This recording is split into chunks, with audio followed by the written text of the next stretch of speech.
Assalamualaikum warahmatullahi wabarakatuh. Saya Nikoda Karputra Alvira dengan NPM 2317051059 dari kelas B.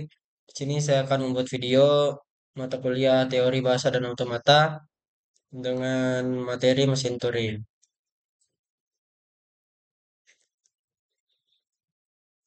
Sejarahnya, mesin Turing diusulkan pada tahun 1936 oleh Alan Turing, seorang matematikawan Inggris sebagai model matematis sederhana dari mesin komputasi.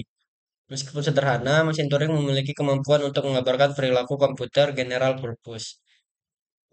Mesin Turing dapat digunakan untuk menghitung kelas fungsi bilangan bulat yang dikenal sebagai fungsi rekursif sebagian atau partial recursive function. Sama seperti finite state automata atau FSA dan push down automata PDA yang dapat mengenali bahasa formal. Maka mesin Turing juga dapat berperan sebagai mesin pengenal bahasa formal. Bahasa yang dikenali oleh mesin Turing adalah bahasa tanpa pembatasan, yaitu non-restrict language, yang disebut juga himpunan terenumerasi rekursif atau recursively enumerable set. Cara kerja mesin Turing yaitu mesin Turing terdiri dari komponen-komponen, yaitu satu pengendali berhingga atau finite control, dua pita masukan dengan sifat panjang tidak berhingga, ujung kiri terbatas, ujung kanan tidak terbatas. Dapat dibaca maupun ditulis. Sel yang tidak berisi simbol masukan akan berisi simbol kosong atau blank sama dengan B. Pada keadaan awal, N sel pertama dari pita masukan berisi rangkaian simbol yang harus dikenali. Dinyatakan sebagai A1, A2, sampai AN. Sel di sebelah kanan rangkaian simbol berisi B. Perilaku mesin Turing bergantung pada simbol masukan yang berada pada posisi head, atau yang baca atau tulis, dan state dari finite control. Dalam setiap gerakannya, mesin Turing dapat melakukan salah satu dari aksi berikut, yaitu berubah state, menuliskan simbol pada pita masukan, menggerakkan head ke kiri atau ke kanan. Perbedaan mesin Turing dengan FSA dan PDA. Pita Untuk pita masukan, FSA hanya dapat dibaca dan FSA PDA hanya dapat dibaca. Namun, mesin Turing dapat dibaca dan ditulis. Dan untuk head, FSA dan PDA hanya dapat digerakkan ke kanan. Namun, mesin Turing dapat digerakkan ke kiri maupun ke kanan. Dan untuk bagian memori, FSA dan PDA hanya pada state. Dan PDA dibantu start. Sedangkan mesin Turing, pita masukan juga berfungsi sebagai tempat penyimpanan yang tidak dibatasi pengaksesannya.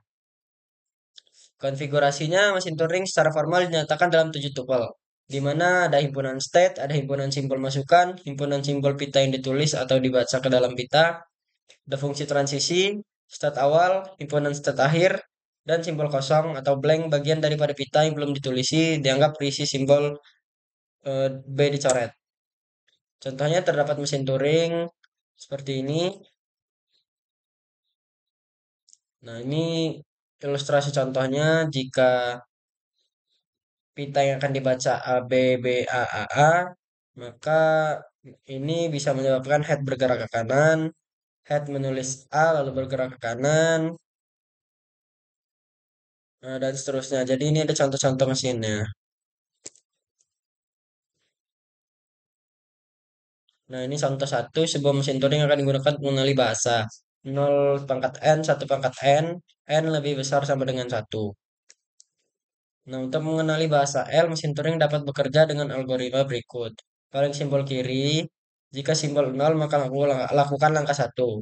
Ganti simbol 0 paling kiri dengan simbol X. Gerakan head ke kanan jika ini ditemukan simbol 1, maka lakukan langkah 3.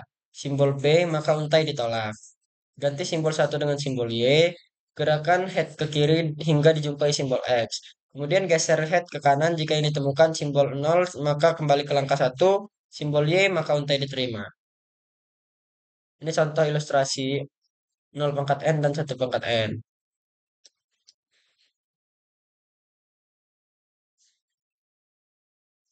Nah, jadi sekian video dari saya. Apabila ada salah dan kurang, saya mohon maaf. Saya Iri. Wassalamualaikum warahmatullahi wabarakatuh.